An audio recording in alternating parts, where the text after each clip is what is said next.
নমস্কার, AGT live 24x7 আপনাদের সবাইকে জানাচ্ছে শুভ বড়দিনের অর্থাৎ ম্যারি ক্রিসমাসের আন্তরিক প্রীতি ও শুভেচ্ছা। স্বাগত জানাচ্ছি আজকের সংবাদ পরিবেশনায়। Merry Christmas and a very happy new year 2024 to all. প্রথমেই দেখে নেব এখনকার বিশেষ সংবাদ। 25শে ডিসেম্বর 2023 ইংরেজি রাজ্যের মুখ্যমন্ত্রী প্রফেসর ডাক্তার মানিক শাহ রাজ্যবাসীর হয়ে উপস্থিত হন রাজধানী আগরতলার অনতি দূরে স্থানীয় কাশীপুর এলাকার মরিয়মনগরে। সেখানে তিনি বড়দিন উপলক্ষে প্রভু যিশুর জন্মদিনে উনাকে শ্রদ্ধা জানিয়ে এবং রাজ্যবাসীর মঙ্গল কামনা করেন। এই উপলক্ষে বলতে গিয়ে মুখ্যমন্ত্রী বলেন, মুখ্যমন্ত্রী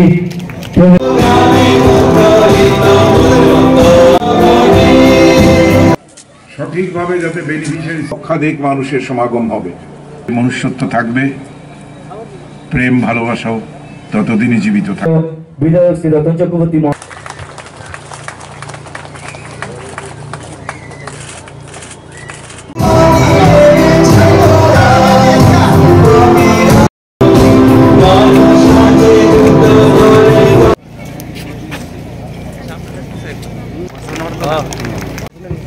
সবাইকে বলবো হাতে দাঁড়িয়ে দেওয়ার জন্য।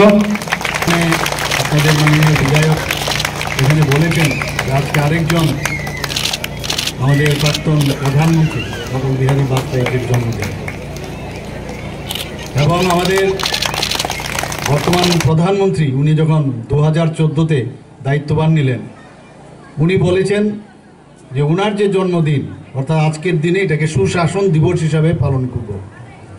সেই হিসাবে আজকেও চলছে সুশাসন দিবস। আমি বলবো শুধু সুশাসন না, সুসম্পর্ক করা উচিত। সুশাসন দিবসে সব মানুষের সাথে সুসম্পর্ক এবং সেটা যিশুরও আমাদের ভগবান যিশুরও সেটা বার্তা এবং বাণী। আমরা যদি সবাই মিলে একসাথে থাকি, এক ভারত শ্রেষ্ঠ ভারতের যে কথা বলা হচ্ছে, এক ত্রিপুরা শ্রেষ্ঠ ত্রিপুরা, তবেই সেটা সম্ভব হবে। বিদ্বেষের কোনো স্থান হওয়া উচিত নয়। আমাদের এখানে প্রধানমন্ত্রীজি বলছেন যে লাস্ট মাইলে যে ব্যক্তি আছে, শেষ প্রান্তে যে ব্যক্তি আছে, তার কাছে সমস্ত সুযোগ সুবিধা পৌঁছানো দরকার। আমাদের ত্রিপুরা সরকারের থেকেও আমরা প্রতি ঘরে সুশাসন গত বছর আমরা শুরু করেছিলাম। যত বেনিফিশিয়ারি বিষয়গুলো আছে রাজ্যের কেন্দ্রের, সেগুলো সব মানুষের কাছে পৌঁছতে হবে। কোনো ভেদাভেদের উপরে উঠে গিয়ে সেই কাজটা আমাদের করার আমরা ব্রত হয়েছি এবং সেটা আমরা করছি। এবং সবাই যদি সেই আত্মসম্মান এবং আত্মমর্যাদা এবং আর্থসামাজিক উন্নয়ন যদি হয়, তাহলে একটা ফিল গুডের যে চিন্তাভাবনা সেটা সম্ভব। আমরা সবাই ভালো থাকবো, আমরা নিজেরা যেমন ভালো থাকবো অন্যদেরকেও ভালো রাখবো, সেটা ভেরি ইম্পর্টেন্ট। এখানে আজকের যে মরিয়মনগরের যে আজকের যে অনুষ্ঠান, সেই অনুষ্ঠানে এখানে যারাই উপস্থিত আছেন, এটা শুধু খ্রিস্ট ধর্মাবলম্বীদের জন্যই এই বড়দিন নয়, সারা ভারতবর্ষের সবাই কিন্তু এই দিনটি পালন করেন।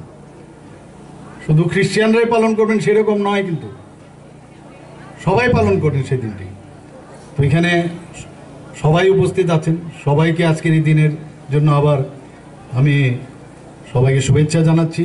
এবং সবাই এখানে আজকের যে মেলা হবে, দুদিনের মেলা হচ্ছে এখানে, আমাদের রতনদা যেটা বলার চেষ্টা করেছেন যে এখানে শান্তি অবস্থায় বজায় থাকতে হবে, কোনো অশান্তির বাতাবরণ যেন না হয়, সেই দিকে আমরা নজর রাখবো। সবাইকে অসংখ্য ধন্যবাদ জানি। আপনারা দেখছেন এজিটি লাইভ 24x7 বা এ লাইভ 24x7 বা আগরতলা লাইভ 24x7। সঙ্গে থাকুন আর দেখতে থাকুন AGT live 24x7 YouTube, Facebook, WhatsApp, Instagram বা টুইটারে। আমাদের সঙ্গে থাকার জন্য ধন্যবাদ। নমস্কার। যতন হামবাই খুলুমখা।